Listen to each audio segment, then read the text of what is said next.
Have you ever wondered what a 2020 four-cylinder convertible Mustang drives like? Yeah, me neither. But today we're gonna find out. Welcome to another episode of Eat, Sleep, Drive in 5, where your time is important and I cover everything you need to know about this 2020 Mustang in less than 5 minutes. So who is this 2020 Mustang for? Well, it depends who you ask. If you ask Ford, this four-cylinder convertible Mustang is for someone who obviously wants a top-down experience, but still wants good fuel economy while still having a sporty looking and fun to drive car.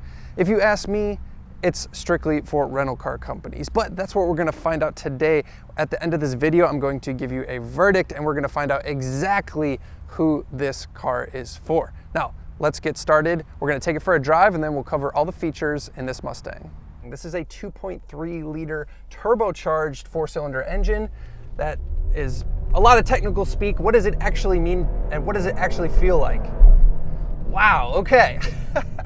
That was a rough shift. A turbocharged engine, especially a low displacement one like this, four-cylinder, it has a tendency to feel like a rubber band. What do I mean by that? Well, you kind of put your foot down, you wait a little bit, and then it sort of slingshots you eventually. It has 310 horsepower, 350 pound-feet of torque, which is a decent number, but it doesn't exactly feel like that. This is also a somewhat heavy car, so those aren't huge numbers. Now, the problem is this transmission. When you pair an engine that is lazy because of the turbocharger and having lag between shifting, and a transmission that shifts a lot because it has 10 gears, it's not exactly a great combination. Now, as far as comfort, the ride quality is probably the most shocking part of this car, being that it's very, very good. It's super compliant, it doesn't beat you up at all, and it really makes for a fantastic GT car because of it. Now, with that said, it feels very soft and wallowy, very slow to transition if you are into like the whole sports car thing. Now, if you're not that kind of driver, you're not really gonna care about that, but it's something to know that if you think you're getting a sports car, you're definitely not with this model. Let's do a launch here and see what this is like. There's just so much lag once you get on the power. That turbo really has to spool up before you get going. Every time you shift, it kind of falls off and has to come back on. The brakes, however, are very, very, very good. And I haven't done repeated stops, so I don't know how they'll fade, but they are quite sufficient on this car. I do like the seating position. The seat itself is very, very comfortable, which I think, once again, goes in line with what this car is about. It's more about comfort than sport. As far as looks and exterior of the car, I'm gonna let you guys be the judge of that. It's such a subjective thing as to whether or not you like the looks of car or not.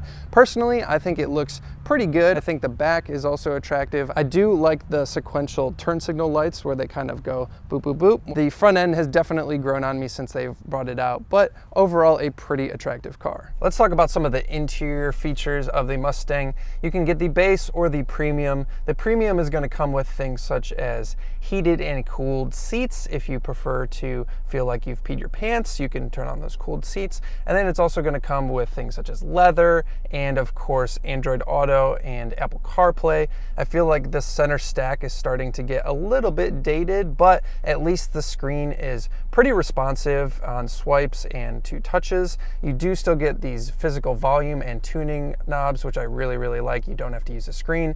These switches down here are also really cool. And then of course we have the steering wheel, which is a pretty nice steering wheel. I don't love the look of it, but the shape is good. The diameter is good. There are a ton of buttons on the steering wheel, so I guess that makes it convenient for you, but it is a bit ugly. So who is this car for in the end? Well, if you're someone who is looking for a sporty looking car, but still wants some comfort in the form of ride quality and decent fuel economy, then you're probably not going to be disappointed in this car.